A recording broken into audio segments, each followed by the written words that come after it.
Hello, and welcome to Faraway Radio, the social impact podcast that spotlights the voices of grassroots humanitarians and environmentalists, focusing on stories of changemakers. Join us every week as we connect with these leaders from around the world and hear about their journeys of creating community resilience. This season, we're going to be focusing on the changemakers of the ocean, inspiring activists, athletes, explorers, and even an astronaut who are using art, tech, and science to better our oceans.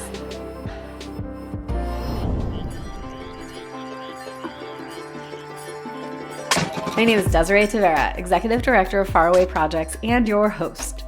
This season is in collaboration with Ultramarine Ocean Action Summit and recorded at their various events throughout the year. All of our guests have such unique origin stories, and it's so motivating to hear how they're leading ocean regeneration through their work. Today, we'll be talking to Paula Rosales. Paula has been kite surfing professionally for over a decade, and after soaring to new heights, quite literally, she decided to focus her energy in a new direction.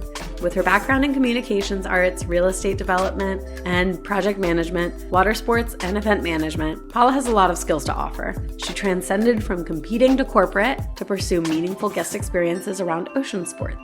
In early 2016, her company, Blue Kiteboarding, built the first and only carbon-free kiteboarding terrain park in the Philippines. Nowadays, Paula enjoys teaching kite surfing, organizing events, leading the Ocean Defenders, and works extensively among the Filipino and global community to uplift welfare and well-being. Let's find out more about where the wind has taken her. Okay, I swear, I'm done with these puns. Thank you for joining us.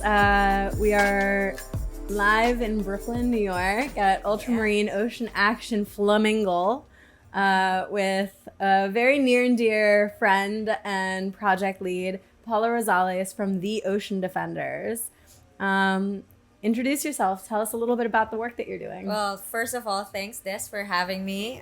Without Des and Ultramarine, my project will not be alive, I think so. But it's great to be here. My name's Paula Rosales. I'm a professional kite surfer from the Philippines. And we have this project. Me and Susie started it when maybe like 7-8 years ago. We're a bunch of kite surfers. You know, we always thought that, you know, as children, we wanted to be superheroes. And I'm a kite surf teacher, and I love teaching children. And every time I go to the beach, you know, I always teach them to pick up trash along the way because I always see it. And that's how I get them involved into like picking up trash. It's like, oh, you know, we're ocean defenders. Let's pick up the trash along the way. So then the idea became like, oh, how can we scale this idea so that the children love to do it? And what better way to do it than do comic art? Because, you know, I just realized that the highest grossing movie of all time is actually The Avengers. Mm-hmm. And in the top 10 highest grossing movies of all time, maybe like 6 of them are animated movies. Yeah. And so it's all about being a superhero. And of course, with Jeremy as Mr. Ocean, super fun. He's the one that actually gives us like the data where me and Susie can just kite surf around and like, hey guys, this is what we need to do. We need to get this bomb out of this place, or we need to like save the fishes on this area and like, you know, stop an oil spill somewhere. So it's a really cool collaboration between the 3 of us, I believe. And in Ultramarine, we have all these solutions that are so technical that, sorry, but me in the beginning as a kite surfer going to these conferences, I'm very glad to be invited, but I really felt so dumb because it's like, what are you doing again? Like, oh right, yeah, you're connecting AI, and this is kind of like, it's a lot of information. So if the children understand that in a medium, not just children, but you know, big children like us me. Can understand what actually the solutions are doing, we actually have a better grasp on how they work. Mm-hmm. And it's not like, oh yeah, carbon credits, what? You know, like it's very far and very removed, you know. That's how I feel. And putting that in a digestible format that we are very familiar with gives us, you know, that sense of reality that, oh, this is actually, I understand what this means. Yeah. And I mean, superheroes are constantly battling villains. And like, you know, in our narrative and in our language and in like art throughout the ages, there's just constantly been this battle between like good and evil, and like what more existential of a threat, what bigger of like a Theranos, or like what bigger Right, of, you know, yeah. than like climate change or like ocean acidification or like ghost nuts. You know, what you're doing is so inspiring. I have to ask, what inspires you? Well, I love being in the ocean. Like I said, I'm a kite surfer. I've been living in the ocean since I was like, since I can remember. Um, I I believe that going back to the ocean is like going home, because we are like 70%. Don't quote me on that. I think it's some 72% or whatever. Water. So Yeah. going back to the ocean or being in the ocean gives me a sense of being at home. So that's what inspires me, and I want to make sure that the future generation know that. So aside from like, the that's the whole point of us using water sports or water sports athletes in the comic, is because we want children that usually don't spend time in the ocean be like they see it on TV or in their magazine, like, oh, I want to try this, I want to try surfing, I want to try diving. And that's how you can kind of get them to be inspired to do it Yeah. through water sports. And if you play in the ocean, that's you're Yeah. in the ocean a lot, you're a surfer. Yeah. So Yeah. there's really that connection and that feeling of like sense of peace that you get when you're in the ocean. And it would really suck that if 30 years from now people can't go It would swimming. really suck. It would like really to suck. say, Yeah. 30 years from now, people can't go swimming. That like to say that would suck is like an understatement. That would really suck. I'm telling this to everyone. Can you imagine if in 30 years We can't go in we the can't water. go to the water? That would really suck.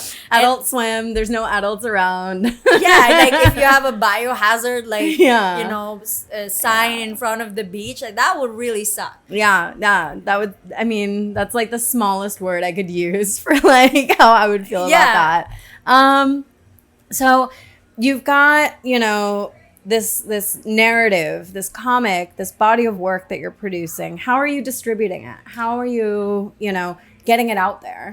So we have social media, of course. We actually realized that the kids now are not very much involved in traditional media, but more on social media. We have Instagram, we have Twitter, and we also are using blockchain. We have NFTs. We're connected with the Wax blockchain.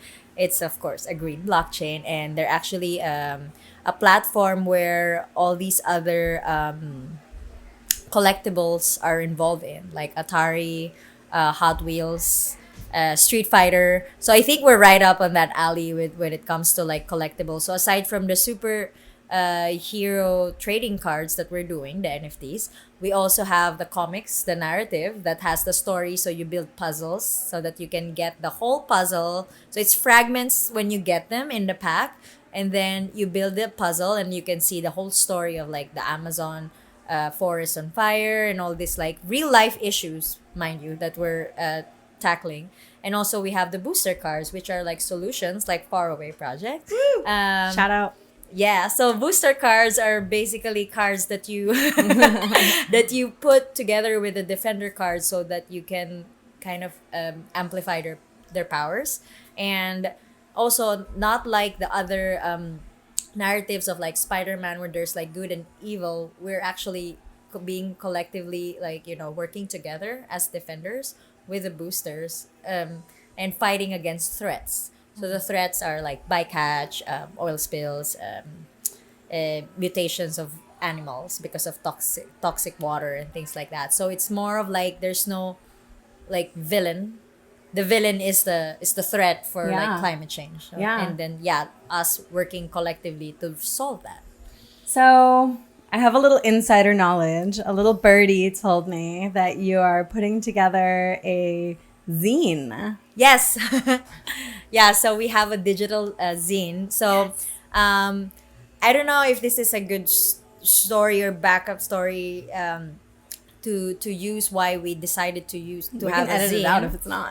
So basically, the zine, it's a digital zine. So we want it to be digital because of The world is digital. yes, the world is digital, and also more trash. No, it's we just want it, and Yeah. also the children understand it more if it's in the iPad, and you can zoom it in and zoom it out, and then so Wow. it's like you can even like in terms of layout that's easier, so that the font is like some magazines sometimes you can't read, and then you can't really like put it next to your eye or Yeah. whatever. So at least with the digital zine it's easier, and then they can just zoom in. Wow. And then of course you can also animate things, so Wow. then it becomes more like just like how do you call that, like immersive. Yeah. And so and then you have links to all the solutions, so that the ones that actually want to get more involved have that capacity, because the call to action is easy and It's it's digital. fast. It's digital, yeah.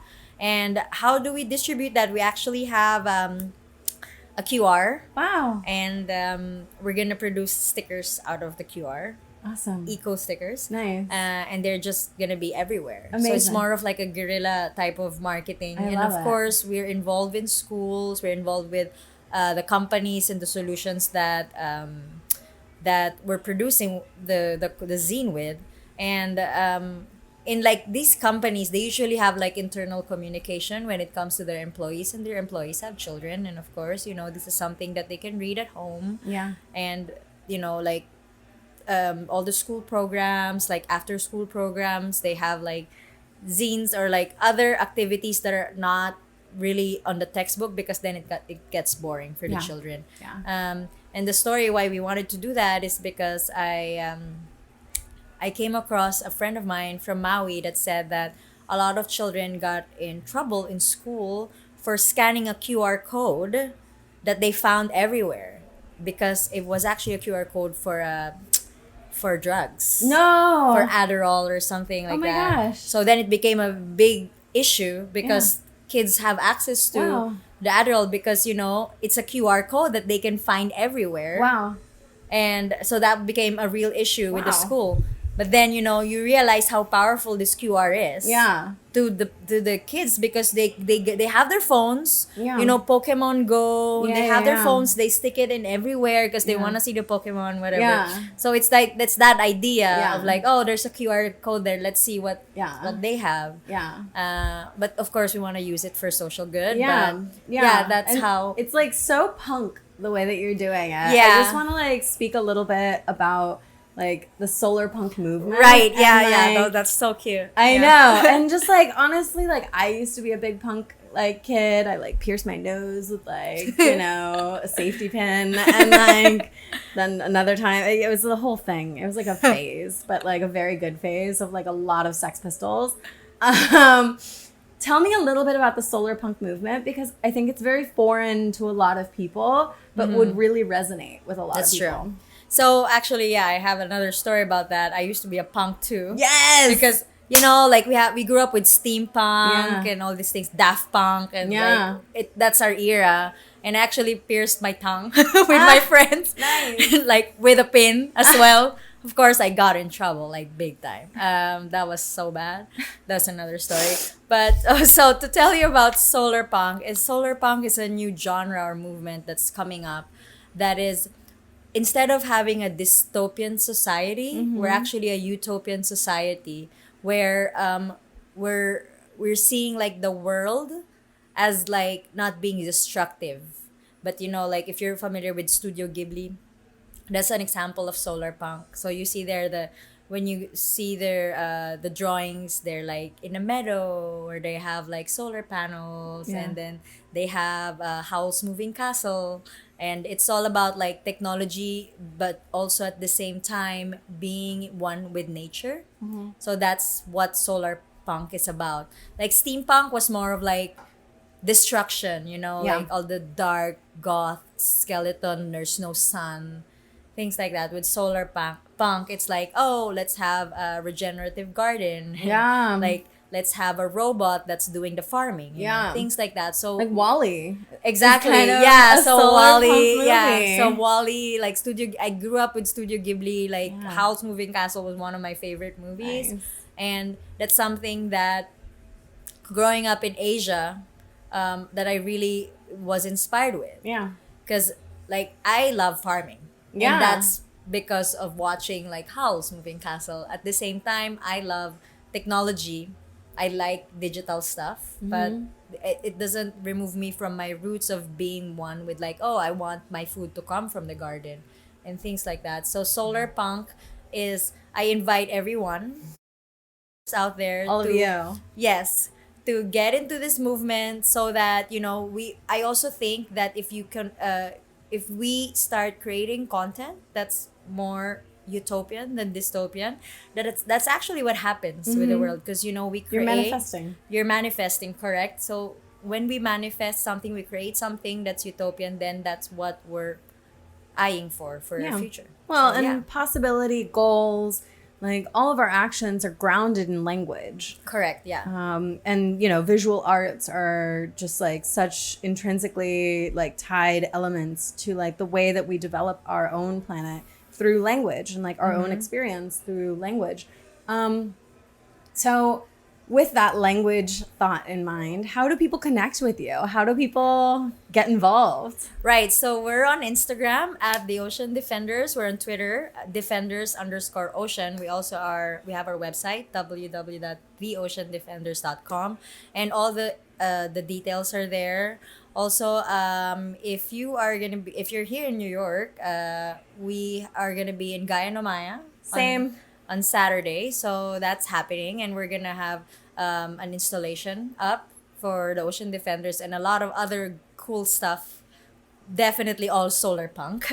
And we're gonna be there, and online we're very active. And of course, in the Wax blockchain, if you're into collecting NFTs, create an account with Atomic Hubs or Nifty Blocks, and you can find us on ocean.gems. Yay! Paula Rosales, it's an absolute honor. You're such a badass. Well, you are too. Aw, thank you so much.